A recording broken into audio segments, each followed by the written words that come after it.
সুনাই শহরে ফের দুঃসাহসিক ছিনতাইয়ের ঘটনা।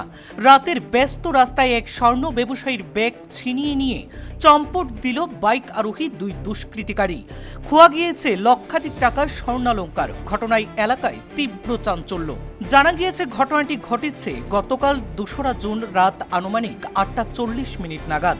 সুনাই মতিনগর রোডে আইএফএল গোল্ড লোন কার্যালয়ের সামনে এই ছিনতাইয়ের ঘটনাটি সংঘটিত হয়।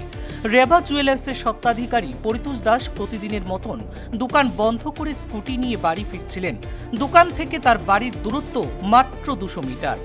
অভিযোগ, সেই সময় একটি মোটর সাইকেলে চড়ে আসা দুই অজ্ঞাত পরিচয়ের যুবক পেছন দিক থেকে তার কাছে এসে আচমকাই স্কুটিতে থাকা ব্যাগটিকে টেনে নিয়ে পালিয়ে যায়। ঘটনায় আকস্মিকভাবে কিছু বোঝার ওঠার আগেই দুষ্কৃতিকারীরা এলাকা ছেড়ে চম্পট দেয়। এই ঘটনায় সুনাই থানায় একটি অভিযোগ দায়ের করেছেন পরিতোষ দাস। পুলিশ ঘটনার তদন্ত শুরু করেছে এবং অভিযুক্তদের শনাক্ত করার চেষ্টাও চালাচ্ছেন। আমার নাম পরিতোষ দাস। আমি আমার সুনাই মতিনগর রোডে আমার জুয়েলারি দোকান। আমি রাত্রে 8:30টার সময় দোকান বন্ধ করছি।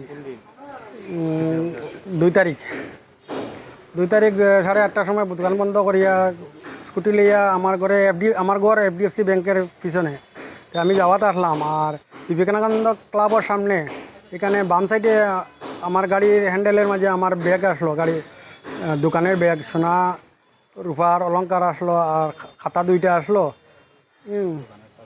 আর দোকানের চাবি আসলো। আর 2জন পিছে থাকি বাইক লইয়া গিয়া আর আমার ঘরের মানুষটা যায় ব্যাগটা চিন্তা করিয়া লইয়া গেছে গিয়া। আমি পরে করে দৌড় গেছি, কিছু লাগাল পাইছি না। তারা পালসার বাইক লইয়া খুব স্পিডে গেছে গিয়ে তারা। এরপরে আমি সোনাই থানায় আইছি। কয়জন মানুষ আসলো?